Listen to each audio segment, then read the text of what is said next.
alguns agradecimentos, né? Eu acho que algum dia, não sei quantos anos que eu tenho de vida aqui na Terra, né? Mas eu acho que se eu permanecer por aqui mais alguns anos, eu vou me lembrar desses 3 dias como o momento em que eu passei a viver no mundo de regeneração.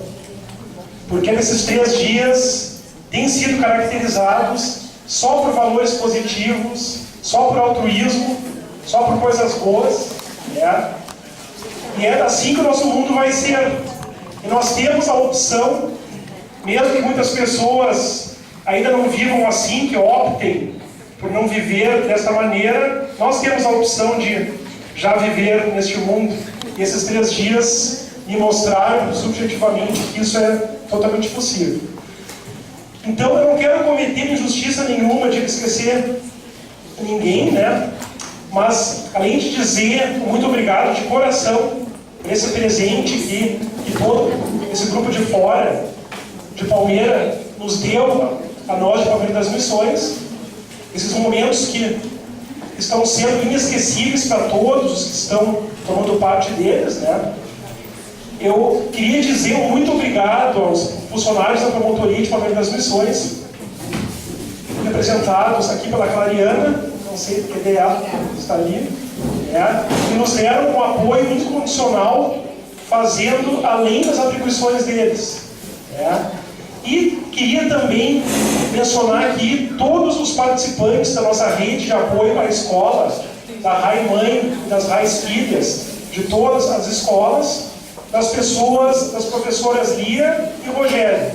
A Lia representando a 20ª Coordenadoria de Educação do Estado e a professora Rogéria, né, as escolas municipais.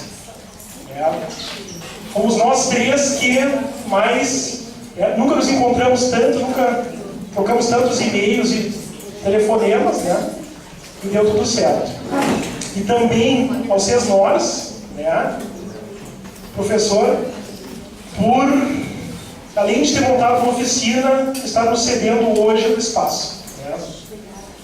Então, pessoal, sem maiores formalidades, como é que vai acontecer, né, hoje, agora? Eu vou passar a palavra para a Leia, que em nome da Federação Espírita vai falar dos brindes que a Federação trouxe para cada escola, né, ligados ao projeto Conte Mais, e em seguida nós passaremos a palavra às 2 conferencistas que se organizarão, né, quem é que falará primeiro, quem é que falará depois. E após esta parte, né, tinha sido pré-combinado que serão feitas 3 perguntas, é isso? Que por questão de tempo serão 3 manifestações, e logo em seguida, né, as meninas do cerimonial, que eu também agradeço, né, Cris, Carol, por toda a força que elas deram, porque não é fácil montar um evento desse sem ter receita de bolo, né? Então nós vamos pegando um ingrediente de cada lado até montar a receita, né? Principalmente a autora da receita aí, né, do último evento de Santa Maria, colega Ivanise, e a autora da primeira receita, colega Rosângela, né? Então, e aí logo em seguida, né, após as 3 perguntas, o cerimonial vai chamar então uma pessoa representando cada oficina para trazer as suas conclusões. Muito obrigado então pela presença de todos, e eu passo para a Leia.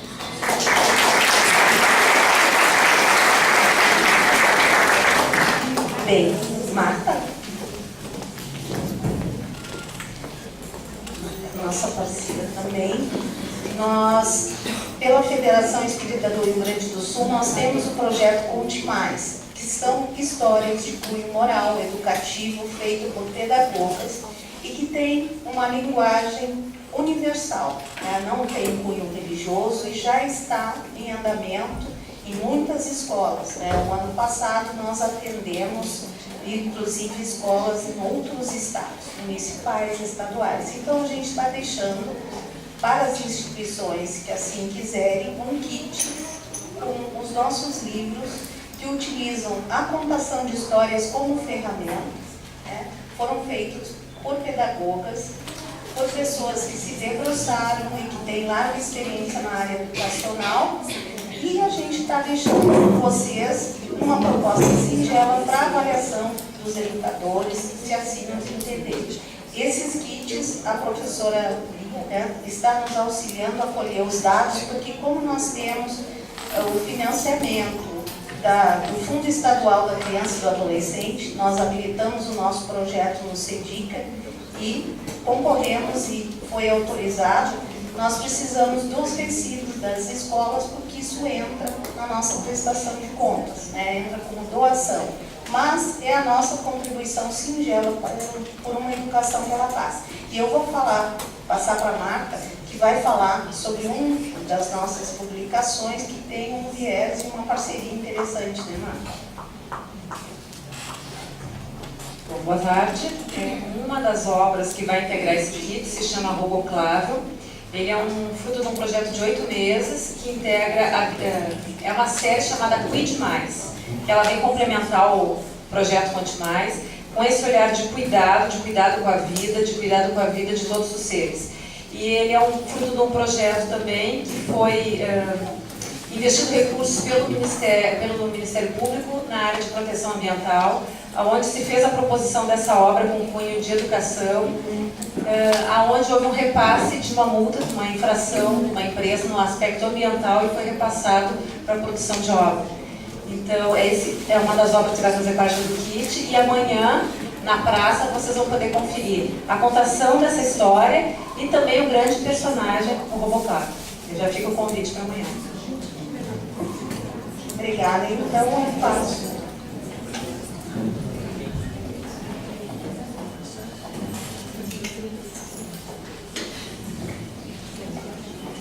Em um minuto antes de compartilhar os conhecimentos da Anaí e da Rosângela, só para dizer para vocês, eu sou promotora em Santa Maria e é a segunda edição deste projeto, desse movimento, como o próprio nome já diz, um movimento que está sendo lançado aqui em Palmeiras, e como o movimento não pode parar, foi em Santa Maria. E Santa Maria ficou muito feliz, e por isso o João Paulo aqui disse, não, eu também quero lá em Palmeiras, que o povo de Palmeiras é um pessoal que se engaja bastante, é bem envolvido, bem comprometido. Então vamos a Palmeiras desenvolver o mesmo projeto. E eu aproveito então um momento para convidar a Rosângela Correia, que é promotora de justiça em Santo Ângelo, atualmente promotora em Santa Maria também, agora, faz pouco tempo, e a Anaí Fagundes Dias Fonseca, que é psiquiatra em Porto Alegre, para falar sobre o tema que está previsto, os desafios da educação na atualidade. Uma busca ao herói interior e seus valores.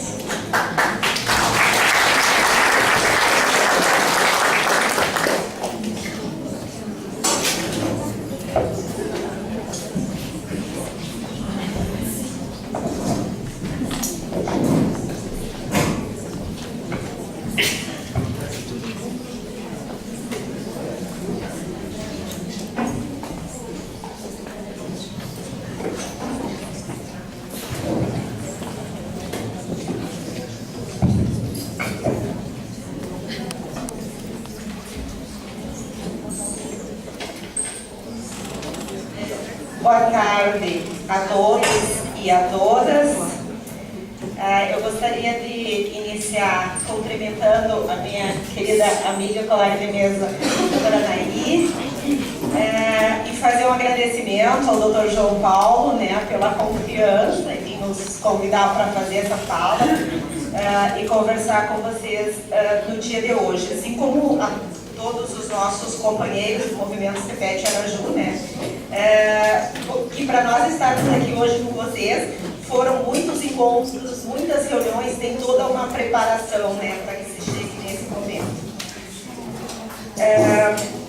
Temo o dia em que no mundo a nossa tecnologia exceda a nossa humanidade. Madre Teresa de Calcutá, Gandhi, Einstein, quem arrisca? Temo o dia em que no mundo a nossa tecnologia exceda a nossa humanidade. Alguém na plateia disse Einstein, Albert Einstein. Muito bem. Quando a gente fala ou lê essa frase, parece que essa frase é de um espiritualista, né? Mas essa frase é de um cientista. E não de qualquer cientista. Essa frase é de um cientista que mudou, que revolucionou a história da própria ciência. E aí nós pensamos, se o Einstein temia que um dia a tecnologia tomasse conta e a humanidade reduzisse, e ele faz nas entrelinhas uma previsão de que há um temor, se um dia isso acontecer, isso nos preocupa, porque parece que em meados do século XXI, né, nós já atravessamos o século, isso está acontecendo. A tecnologia está se tornando preponderante e nós estamos esquecendo da nossa humanidade. E junto com a doutora Anaí, a gente vem aqui hoje tentando, né, e na verdade todo o movimento CEPET Araju é uma reflexão em relação ao lugar que a humanidade ocupa nas nossas vidas, os valores, né? O que nós valorizamos, porque tudo que se valoriza, mesmo que seja o consumo, mesmo que seja a tecnologia, é uma valorização, mas o que se reflete é exatamente isso, quais são os valores que são importantes para a humanidade, porque eles definem o mundo em que nós estamos vivendo e no qual nós vamos viver no futuro.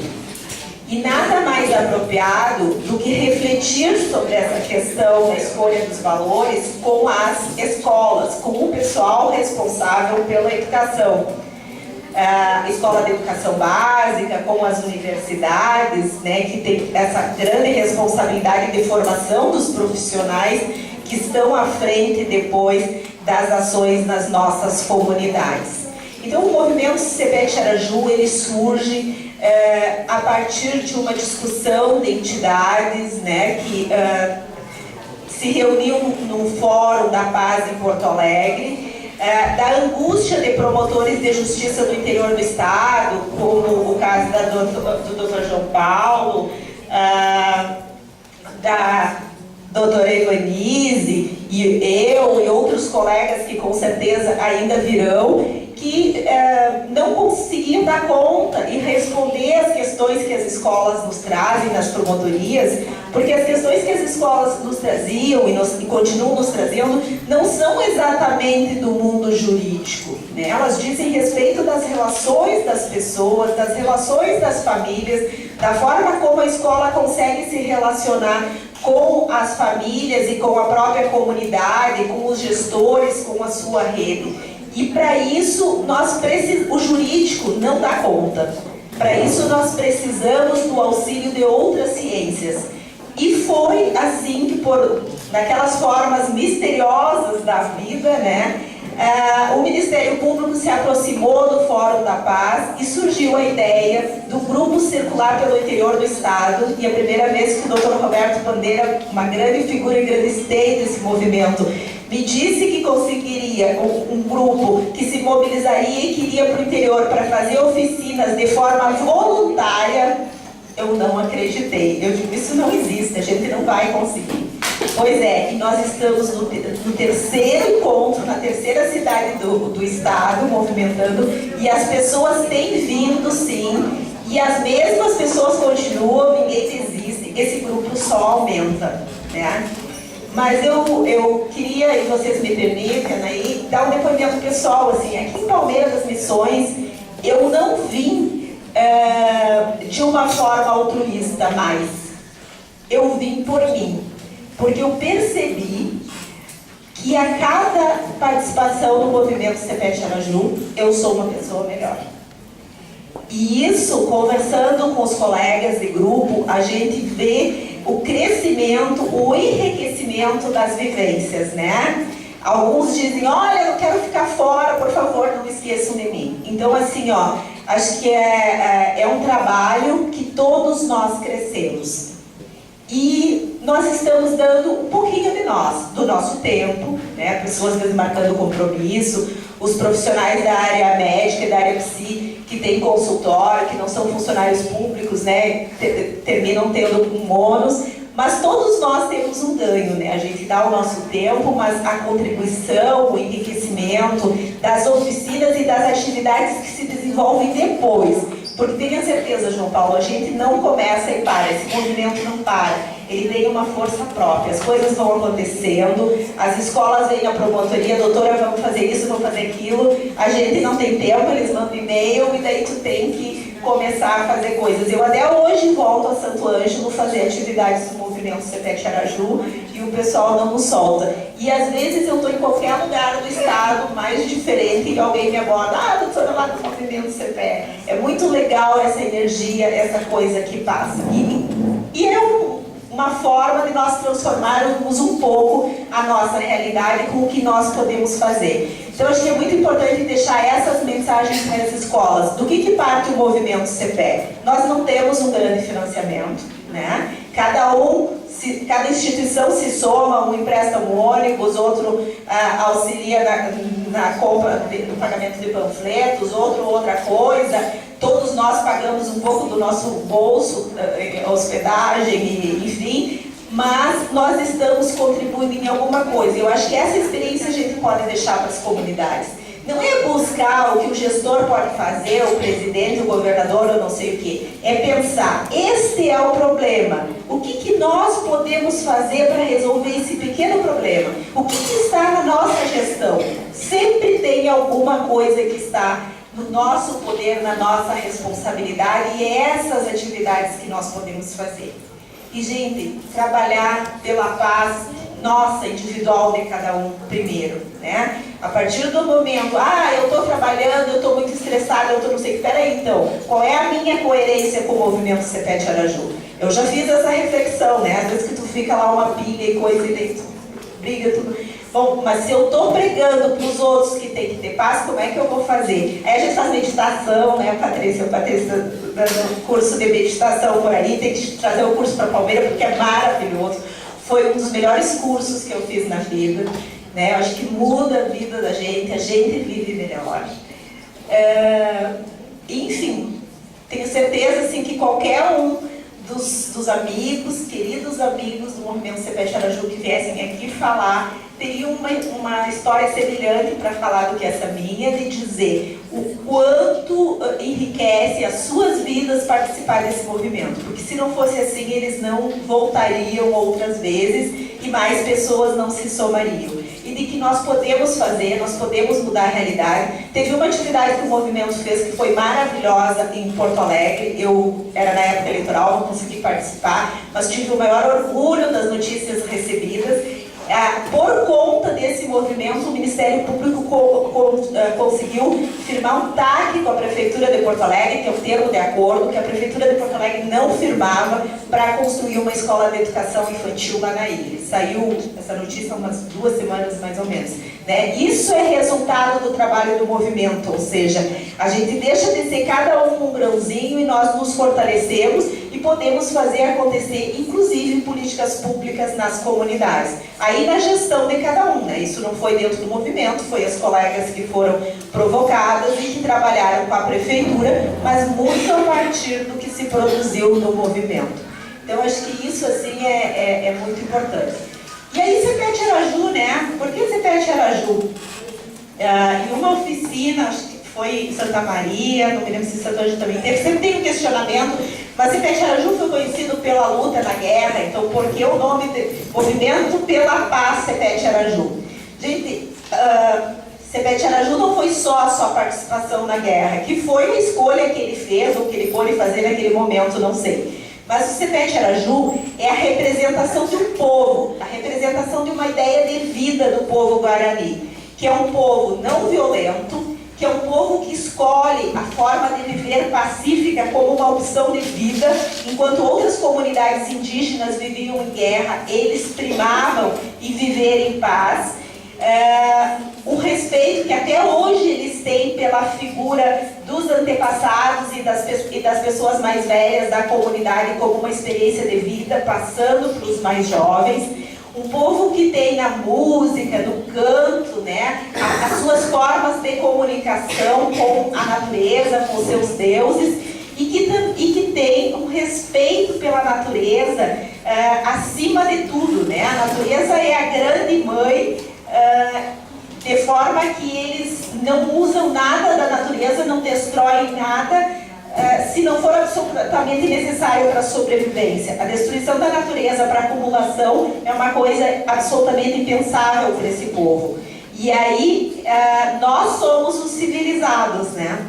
Não sei. Talvez a gente possa aprender muita coisa com essa população, que ainda vive, né, aqui no Rio Grande do Sul, além do grupo que tem em Porto Alegre, tem uma aldeia relativamente bem organizada. Eles poderiam ter melhores condições de vida, mas pelo menos eles têm uma terra, um espaço, uma mata deles ali em São Miguel das Missões. E depois de um trabalho, até pelo movimento CPE, quando a gente foi em Santo Ângelo, a prefeitura aceitou acolher um grupo de guaranis que estava acampado na BR, ali em Nova Santa Rita, em condições precárias, com crianças doentes, e eles estão numa área do município, o município está tentando criar uma reserva. Eu acho que isso são coisas assim que vão se reproduzindo e acontecendo após a estada do movimento CPE, né, que também trabalha com os empresários, trabalha com a imprensa,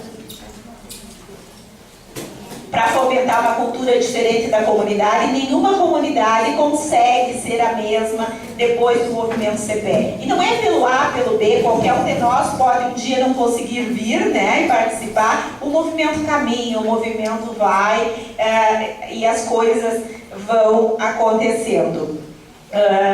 O filósofo Voltaire havia dito que aquela comunidade que existia aqui dos Guaranis era um verdadeiro triunfo da humanidade. Ele chegou a escrever isso numa carta na época em que ele analisou essa forma de viver dos Guaranis.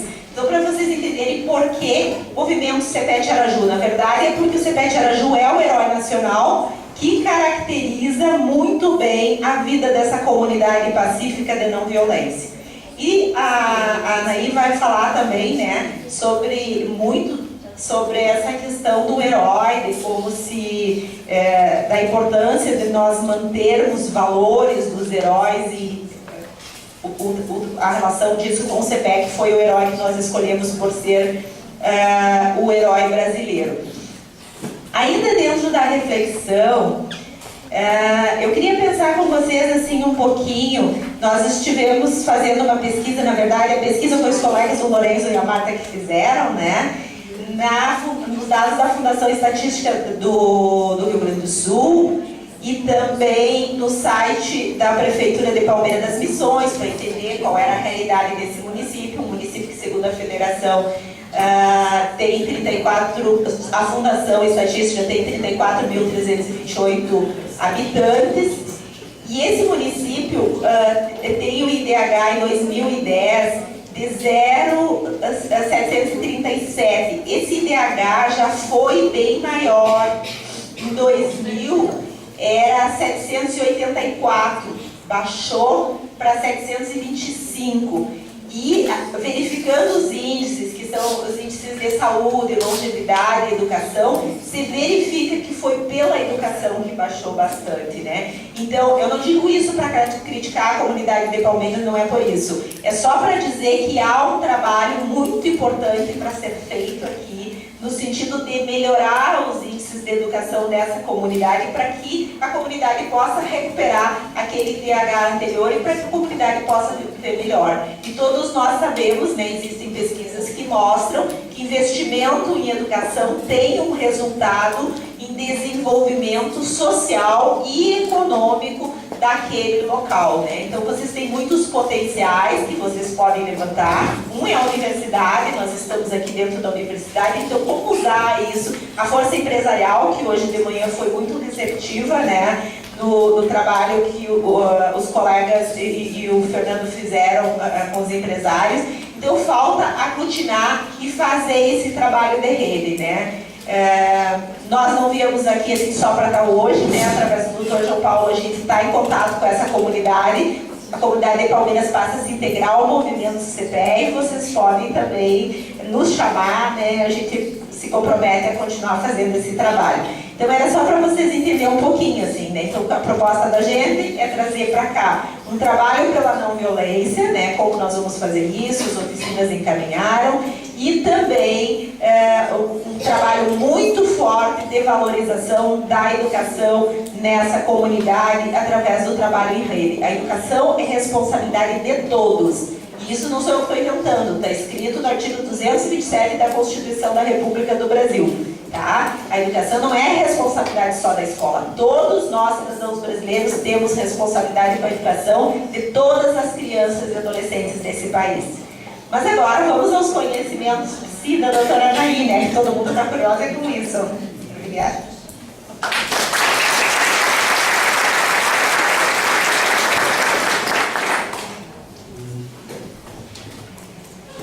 Eu prefiro falar de pé, tá, gente? Até para poder enxergar aqui. Então, como a Rosângela falou da questão dos guaranis, né?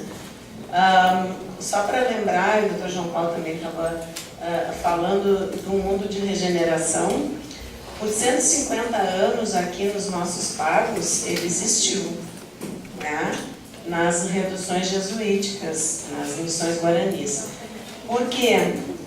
Porque eles viviam, foi o lugar onde a cultura europeia, o velho mundo, estava se confrontando com o novo mundo, aqui nas Américas, de uma forma muito bélica.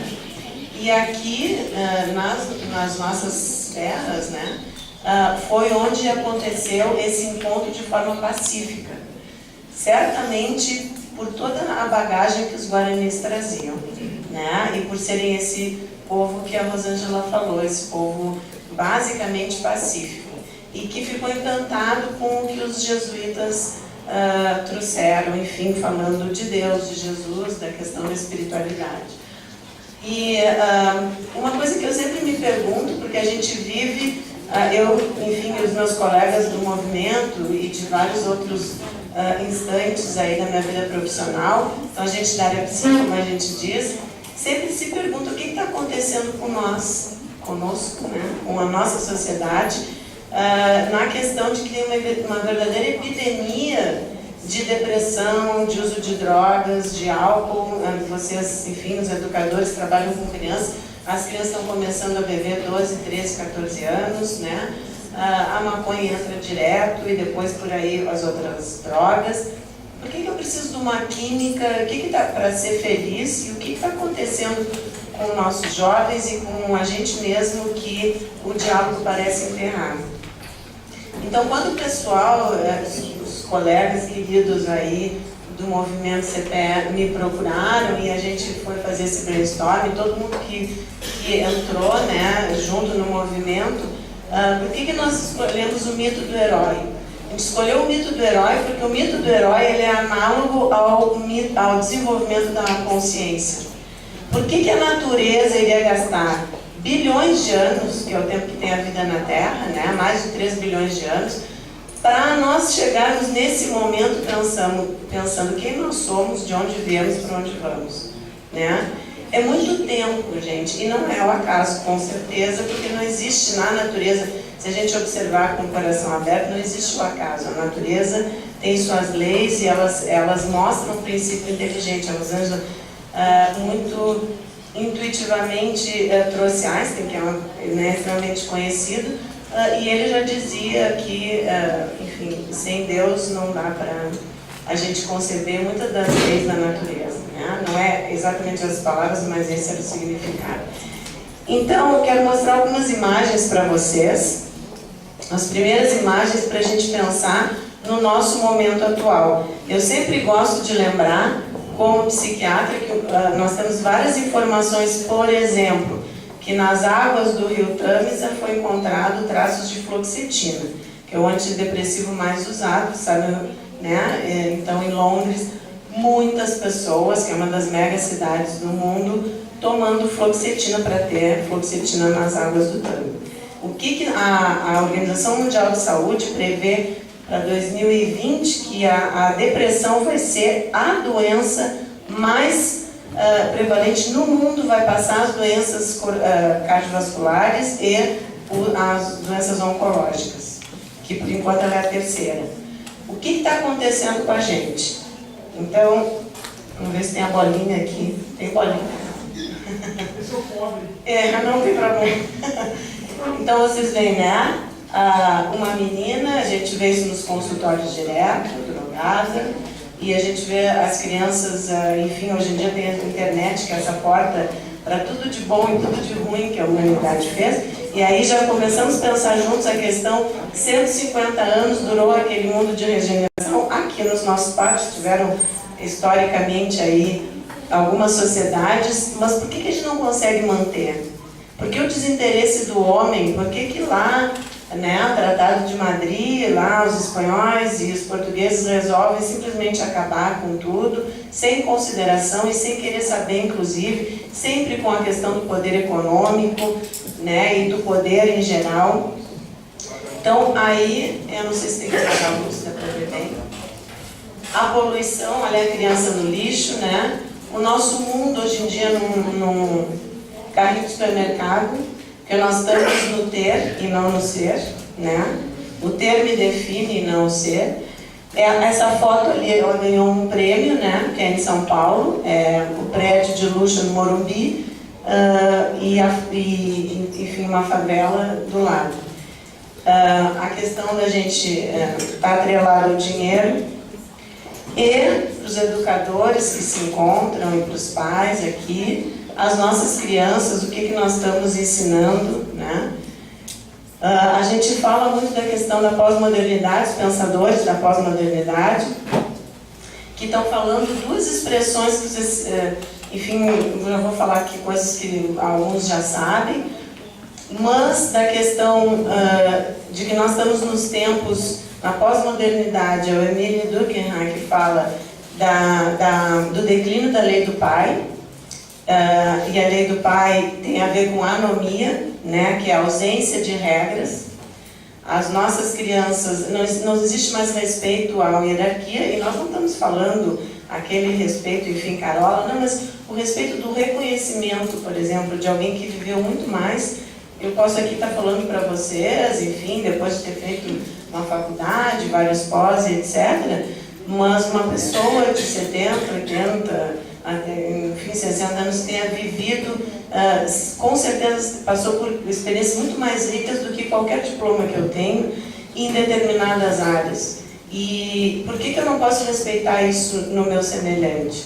Por que isso tem que, de alguma forma, enfim, me causar qualquer espécie, né? Então, isso são questões, o que nós estamos ensinando? E a gente sabe, a gente estava falando agora no almoço, a questão de que a gurizada hoje em dia é nativa da internet. E as pessoas da minha idade, enfim, são imigrantes, né? Passam, enfim, não sabem direito. Eu digo, bom, mas eu sou daquelas, eu sou uma brasileira jogada lá no Japão, tentando, em termos de internet, tentando decodificar, e meus filhos, ai, mãe, de novo, tá, é assim. Eu, ai, não, vai mais devagar, que eu não estou enxergando.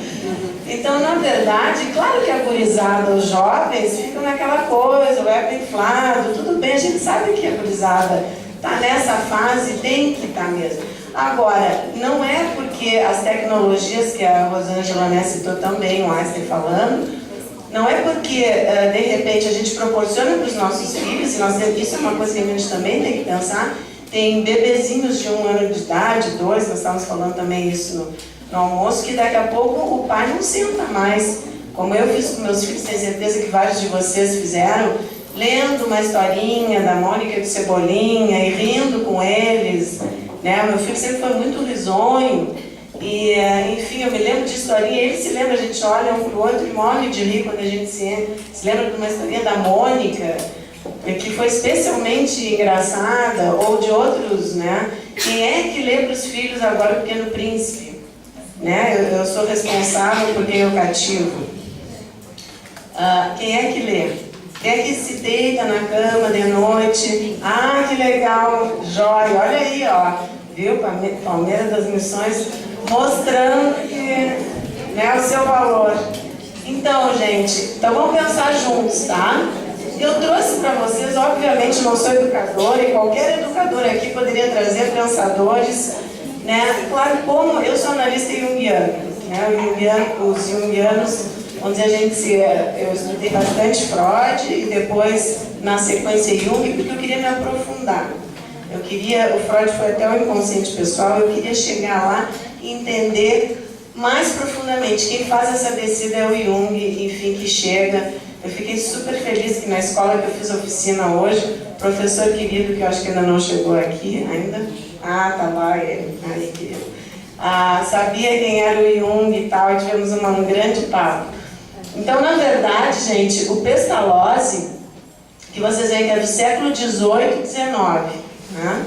Ele faleceu mais ou menos no início do século XIX. Então, ele é anterior a Freud e, enfim, na sequência, né? Depois vem o Jung, depois o Freud. Então, ele vai dizer assim que a humanidade se desenvolve em 3 momentos. Tá? Eu fiz um super resumo para os que são e que já conhecem o Pestalozzi, é um educador suíço. E por que eu quis trazer ele? Além dele falar coisas que, enfim, é lá do iluminismo, né? Quando se começa a pensar, né, o que eu estou fazendo aqui, quem sou eu, etc. E mais consistentemente. E ele meio abre caminhos para coisa que depois o Freud e o Jung também, na sequência, falaram. E ele exemplificou que esse é o motivo do movimento Cepete Araju, da gente não falar só para vocês aqui, da gente viver internamente, sabe? Essa noite, por exemplo, com o tempo, enfim, essas coxilhas maravilhosas, essa natureza que vocês têm, só que botaram num quarto do hotel que era Brus Funds e estava um ventão bárbaro, gente. E ontem estava quente em Porto Alegre, e eu sou friorenta, né? Então eu morri de frio e estava muito difícil eu conseguir pegar no sono. Aí o que acontece? Aí eu estava lá cabeceando, não, vamos fazer a meditação que a Patrícia ensinou, mas eu sou daquelas, ainda estou recém aprendendo, né? Então tentei fazer um pouco, Patrícia. Mas, bom, o frio me venceu, o que eu vou fazer? Aí quando eu estava lá sofrendo, eu tenho que dormir, eu tenho que estar inteiraça amanhã para ficar, eu adoro, enfim, eu trabalho com adultos no consultório, mas eu adoro trabalhar as crianças e guardei esse momento que é tão especial para mim, que é o meu voluntariado, porque é um momento em que eu não estou na energia profissional, enfim, eu estou na energia de alma ali, que eu vou explicar para vocês como é que eu sinto isso. E aí eu pensei assim, não, só um pouquinho. O Jung diz que, na verdade, esse desenvolvimento, que essa conversa do nosso ego com a profundidade da alma exige sacrifício. Aí eu me acalmei. Então eu estou no sacrifício. Sacrifício vem do latim. Sacro, ofício. Então é o trabalho santo, né? Aí eu disse, eu estou no trabalho santo, minha alma está em paz, daqui a pouco eu estava dormindo. Então, gente, o Pestalozzi, ele foi um educador que ele viveu isso. Porque quando a França, ele era suíço, quando a França invade a Suíça, lá no final do século XVIII, o Pestalozzi, ele mesmo tinha ficado órfão, ele mesmo sofreu preconceito, e ele começa a ver aqueles órfãos abandonados, porque é guerra, né? Graças a Deus ainda não vivemos em solo brasileiro essa intensidade de guerra. E espero que nunca, nós estamos nos esforçando, vocês todos aqui, para mudar a vibração. Então o que acontece? Ele se condoeu com aquelas crianças e pegou um mosteiro, um convento abandonado, arrecadou as crianças e ele mesmo tomou conta das crianças e educou.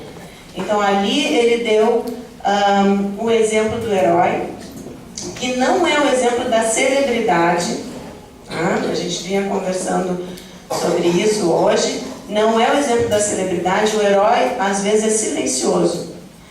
Nós temos heróis todos os dias, vocês têm atos heróicos todos os dias. Cada vez que vocês superam alguma dificuldade, não só externa, mas interna, e essas são as mais difíceis, vocês estão sendo heróis.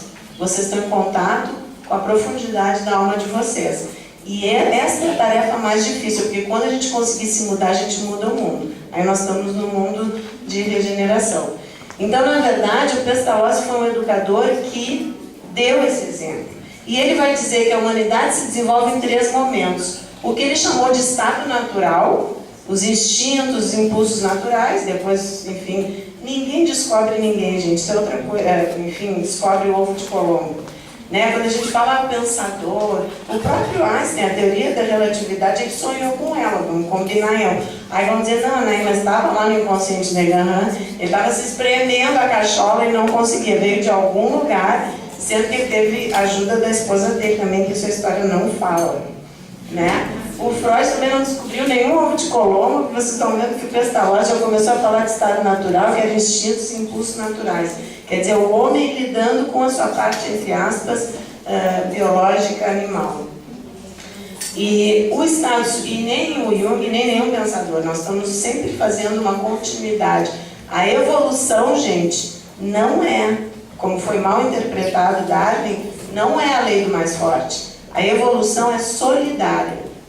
Tudo que a gente vai vivendo, tudo que eu estou falando aqui, eu já pensei com o pessoal, só me jogaram aqui, enfim, sei lá, porque eu faço piadinha, qualquer coisa assim.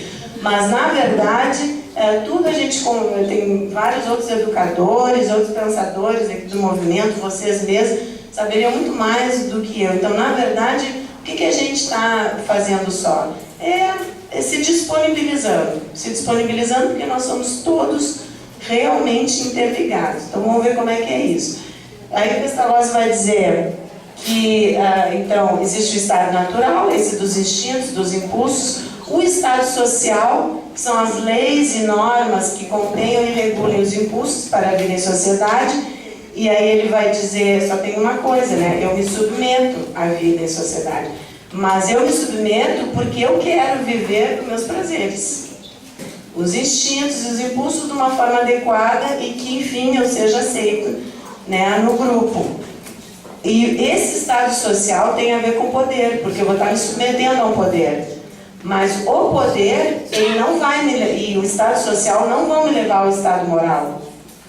O estado moral é uma conquista. O poder só me ajudaria a chegar no estado moral, quer dizer, eu me submeter, se o poder não fosse mais poder. Né? O que quer dizer isso, poder não ser mais poder? Não, quando o poder não é mais poder, é quando ele está servindo. E é muito difícil o poder servir. Porque o poder é aquela coisa, você sabe, eu não preciso dizer, a nossa história, infelizmente, está cheia, o que aconteceu, né, com as reduções jesuíticas e tal, é sempre o poder. Então o poder, ele tem o estado social, ele tem o seu lugar, em termos até civilizatórios, mas nós temos que superar ele. E nós temos que chegar no quê? No estado moral. Essa é a meta a ser atingida. Então, para o Pestalozzi, e gente, isso é século XVIII, para o Pestalozzi, nós somos seres espirituais e não apenas biológicos e sociais. E, portanto, somos capazes de transcender o instinto e superar a coerção das leis, que tem a sua utilidade no processo de desenvolvimento, para vivermos no plano da autonomia moral. Enquanto nós precisamos que alguém nos diga, né, como a gente deve se comportar, e tudo bem, não estou aqui fazendo uma revolução, não, ainda precisamos como sociedade, mas enquanto a gente precisar, eu não vou dirigir agora, depois de beber, porque tem a balada segura. Tem balada segura aqui em Palmeiras? Isso. Então eu não vou dirigir porque tem balada segura. Por que eu preciso da balada segura para dizer? Eu deveria mesmo saber que o carro é uma máquina e que se aí eu estaria no estado de autonomia moral. Que se eu beber e for dirigir, eu corro o risco de fazer mal para um irmão meu, para um semelhante. Né? Mas nós ainda precisamos das baladas seguras da vida, tá? E isso que o Pestalozzi diz, que nós somos seres espirituais e não apenas biológicos e sociais, espantem-se. Século XXI, agora a medicina está chegando aí.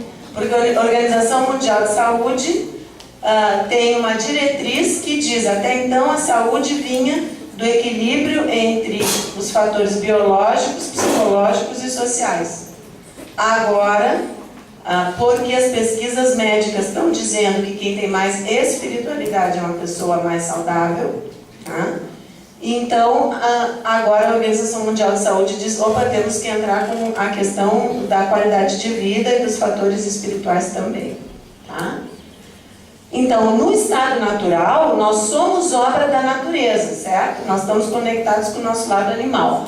No estado social, somos obra das leis sociais e no estado moral, olha que legal, somos obra de nós mesmos. É uma construção nossa que não se dá sem o sacro ofício, sem o sacrifício, tá?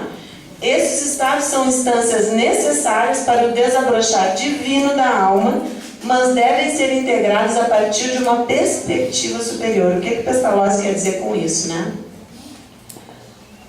Ele quer dizer que importa que vivamos num nível de autonomia moral, ou seja, que a nossa ação seja ética e expresse nossos valores mais profundos e internos. Isso aí já é Jung, né? Porque o Jung diz que a nossa moral, aquilo quando a gente bota a cabecinha, não estamos dizendo para ninguém, saímos da persona, botamos a cabeça no travesseiro e podemos fugir daquela voz interior, mas ela está ali falando.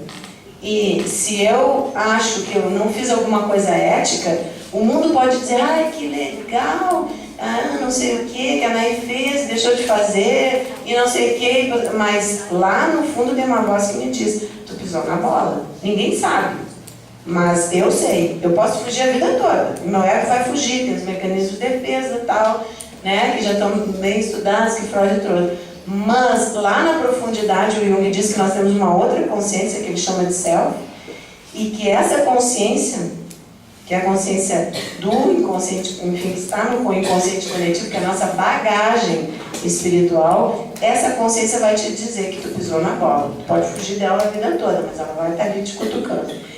Então, importa que a nossa ação seja ética e expresse nossos valores mais profundos e internos, e que não esteja reduzida a rituais destituídos de alma, que não se perca em rigidez institucional que nos faça combater o próximo. Quantas vezes a gente se perde, né? O Pestalozzi leu o Rousseau, que são os primeiros, né, iluministas, e o Rousseau já afirmava que a nossa sensibilidade precede a razão. E o Pestalozzi vai dizer, isso eu acho fundamental, coloca a afetividade como base de todo o desenvolvimento do ser humano. Eu tenho uma ex-paciente, enfim, que eu sei que ela não se importa, porque a gente não está dando nome, que ela trabalha numa escola difícil na periferia de Porto Alegre, e ela é conhecida, olha que legal, gente, eu adorei esse apelido que as crianças deram para ela, deram o apelido de máquina de beijo. Tudo é rápido, o paciente chegava na porta e a porta dizia Dr. Freud, né? Ele batia ali e aí o terapeuta abria a porta e dizia assim, a culpa é da mãe, pá, fechava a porta e acabou a conversa, né? Então, na verdade, o Jung vai dizer que porque nós temos esse outro, ele fala de dois centros da consciência, o ego, que foi, enfim, o Freud viu maravilhosamente, abundantemente, mas que nós temos um outro centro, que eu falei para vocês, o centro no inconsciente profundo, que ele chamou de inconsciente coletivo. E que, na verdade, a psique, que ele resgata esse conceito de alma, ela é prospectiva. Ela é teleológica. Então, ela é prospectiva, ela é finalista, ela está indo para algum lugar. Então, eu acho que isso é muito oportuno, né? A gente tem que saber que modelos, porque as crianças podem achar que o traficante, uma criança de vila, né, é o herói deles, porque está ajudando eles a, enfim, sair, teoricamente, de uma posição muito difícil, né? Só que eu sempre gosto de lembrar, e a gente tem testemunhos disso todo momento, então, essa é uma instância que acontece, não vamos ser ingênuos, o Freud viu isso muito bem, equação etiológica, etc. Mas, essa alminha, ela também traz a sua bagagem, e ela também está indo para algum lugar. Então nós temos que ter confiança, e o movimento eu acho tão fantástico, porque nós estamos tentando contemplar as duas vertentes, né? Nós estamos tentando fazer uma coisa que o Freud e o Jung no seu tempo não puderam fazer, porque eles romperam, eles não conseguiram ficar conversando. E eu sempre digo, pô, nós teria dado um salto quântico se os dois tivessem conseguido continuar trabalhando juntos. Porque, na verdade, nós temos que ajudar o meio a melhorar, para as circunstâncias não forjarem as mentes, né? Enfim, mais vulneráveis, mas a gente também tem que ter confiança, os educadores têm que ter confiança, e o Pestalozzi já também deu ali o início também da coisa por onde o Jung foi, quando ele chamou da questão que o homem também é espiritual. Nós temos que ter confiança que aquela alma tem um objetivo e está indo para algum lugar. Então nós temos que ter confiança nesses valores internos dos nossos educandos, ou enfim, das nossas crianças. E realmente apostar neles. E não achar que porque aquele ali teve uma infância miserável, ou porque tem um caso que saiu na Zero Hora de uma criança de rua, que uma repórter acompanha por anos, viciada em crack, não sei se vocês viram, e aí tem uma reportagem toda que saiu, e que estava na rua há muito tempo, e a repórter nunca desistiu dele. A repórter, porque enfim, ele já nem ia mais à escola e não sei o quê. E agora, sei lá, 3, 4 anos, não sei quantos anos foi, ele voltou para casa. A mãe sempre estava ali, mas até a mãe desistiu dele, porque ele aprontava horrores, né? Então, na verdade, o que faz essa criança viciada em crack, de rua, e que foi para a rua muito cedo, porque se viciou muito cedo, persistir? E o que fez essa repórter, ele diz, é a minha repórter, né? O que fez essa repórter acreditar nele? E ver, não foi só a questão de fazer uma reportagem, porque ela ficou muitos anos acompanhando momentos de muito sofrimento. Então, eu diria que nós temos que pensar nas circunstâncias, tanto da origem, quanto nas circunstâncias na possibilidade daquele ser que está ali, nas circunstâncias que ele pode construir. Vamos ter fé e vamos ter confiança nessa instância mais profunda do nosso eu. Eu proporia também, acho que a escola tem um papel assim fundamental, né? A escola, no caso desses, poderia questionar, porque tem realidades que tu não tem como mudar, a não ser que exista uma consciência em relação àquilo, né? E o professor, como está num lugar diferenciado, e eu sempre lembro isso para os professores, né? O professor não está no mesmo lugar da família, no mesmo lugar se a gente vai no médico, por exemplo, o médico é a autoridade na saúde e ele não sai desse lugar. O professor, às vezes, muito facilmente, ele se arreda, né? E deixa pensar que aqui qualquer um pode vir e dar opinião e tal. Não, o professor é a autoridade na educação, ele tem uma situação de intervenção e ele tem ferramentas do seu conhecimento para planejar e como trabalhar naquela questão ali. Mas às vezes parece que atropelado pelas coisas do dia a dia, o profissional da educação esquece isso, né? Então, bom, ele tem esse fato, o que ele pode fazer? Pedagogicamente, trazer situações que façam a reflexão em relação a esse aluno. Como ele vai aceitar, se isso vai mudar a realidade, bom, daí não dá para saber, mas não dá para desistir, né?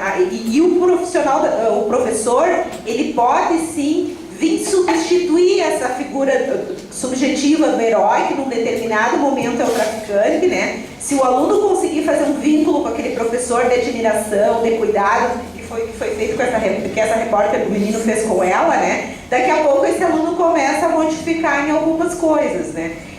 E também, não o professor individualmente, mas a instituição escolar como um todo, pode solicitar a intervenção dos órgãos do Estado, porque toda vez que o tráfico se fortalece é porque o Estado está ausente, né? Então, acho que a escola tem formas, e normalmente o pessoal tem muito medo, assim. A gente tinha uma combinação lá em Santo Ângelo com os educadores, quando eu trabalhava lá, que o pessoal me trazia todas as informações que eles sabiam, mesmo que não fossem da minha atribuição, e eu, de uma forma anônima, passava para os colegas de, recebi uma informação de tal coisa. Eu sabia quem me informou, mas passava para alguém investigar. Porque, claro que acho que é certo que o profissional não pode se expor, ele está ali na frente do lugar do tráfico e tal, vai dizer, é aquele, é o fulano, é isso que está acontecendo. Mas essas informações têm que vir para que a gente possa desencadear uma primeira investigação e a partir dali as coisas vão acontecer. Acho que esses dois focos assim são importantes. A gente fragilizar pela rede aquela figura, né, que está sendo o herói e, ao mesmo tempo, a escola fazer um trabalho educativo.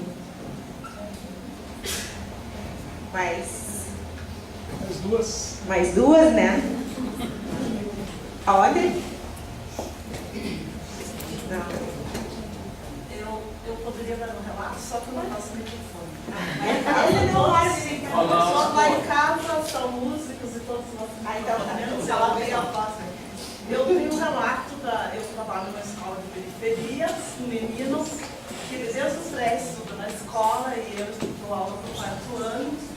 E ele tinha assim como herói dele o tio, traficante, e ele chegava e contava assim, feliz. Aí ele fazia assim para mim, você vai ser a próxima. Como herói. E eu fui fazendo todo o trabalho com ele, sabe? E foi indo. Até que ele chegou e disse assim, professora, eu acho que você é bem inteligente. Eu acho que eu vou mudar. Eu vou começar a pensar diferente. Meu tio foi preso, o outro quase morreu. Está lá na cadeia, eu vou visitar ele. Ele fala, lá é um horror. Nem quero saber, prof. Aquilo lá é um horror, aquilo me conta. E eu acho que eu vou fazer como você me disse sobre isso. Por que eu não uso, então, talvez, uma água para ajudar? Acho que eu vou mudar, eu vou ser um policial. E aí foi se passando, já estamos chegando quase no final do ano. Essa criança, assim, não precisou mais de conselho tutelar. Estou, assim, muito feliz, porque aquele trabalho do dia a dia, a confiança, eu vendo que naquele serzinho ele não era uma criança, ele tinha um coração bom, e eu percebendo, só ele tinha um tio como herói, desde pequenininho, né? Não tinha um pai, a mãe se criou com o tio, e o tio para ele era um herói.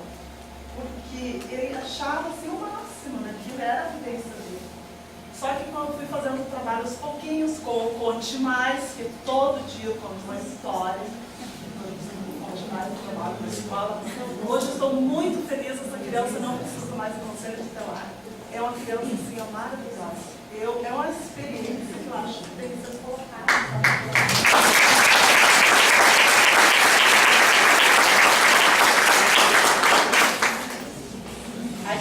Falaste, né, no teu relato uma coisa super importante, que é a coisa da continuidade, né? E o CAI exige essa continuidade. Não vai ser uma ação que tu fazer um dia e esquecer.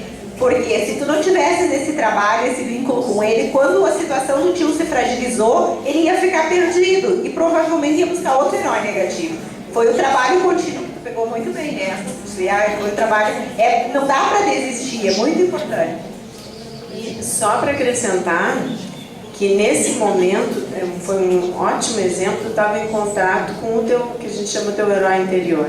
Porque certamente tu tivesse que superar em algum momento, deve ter tido medo, no sentido, enfim, né, do que ele estava, não por ele, não dele talvez, mas pelas ligações que ele tinha, a gente sabe, enfim. Mas tu conseguisse superar, né, no sentido tu conseguisse não tirar o foco dessa criança, né, dele ser teu aluno, da relação de vocês, e tu conseguisse persistir, né, perseverar. Então, quantas crianças, no momento em que e tu substituísse, né, tu fosse um modelo positivo, aí tu te tornasse um modelo. Mas por que tu te tornasse um modelo? Porque tu fizesse esse sacro ofício, esse trabalho santo em ti mesmo. E aí tu fosse modelo porque ele viu a consistência em ti. Porque a gente tem uma frase do Jung que eu acho lindíssima, que ele diz assim, no final da vida, ele diz que ele chegou à conclusão que a razão da existência é acender uma luz na escuridão da alma. Né? Se a gente acender uma luzinha, se eu, isso significando o quê? Né? Se eu puder, vencer um medo, por exemplo, né?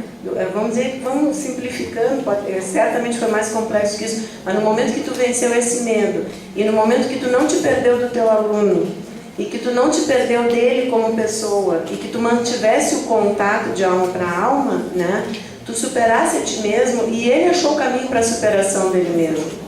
Né? É disso tudo que fala esse movimento. Um exemplo lindíssimo. Obrigada por compartilhar com a gente. A última, gente.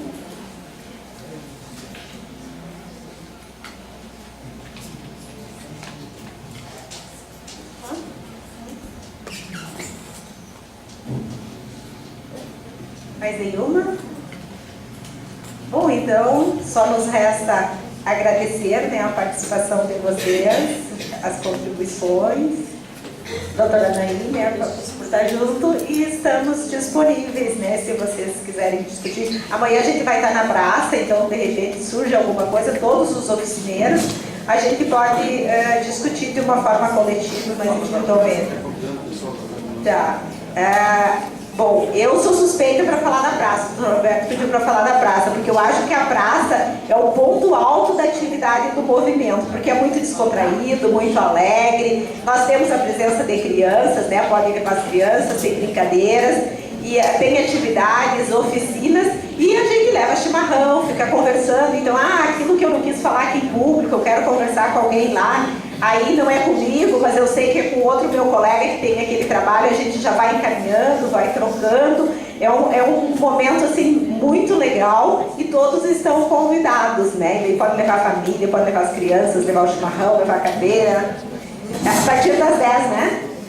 Na Praça da Vila Velha, com o sol, que eu acho que vai ficar, ou se porventura chover, lá no pavilhão do Parque do Caribe. Vai ser na praça. Tá, vai ser na praça, vai ter sol, nós todos vamos conversar com São Pedro para isso.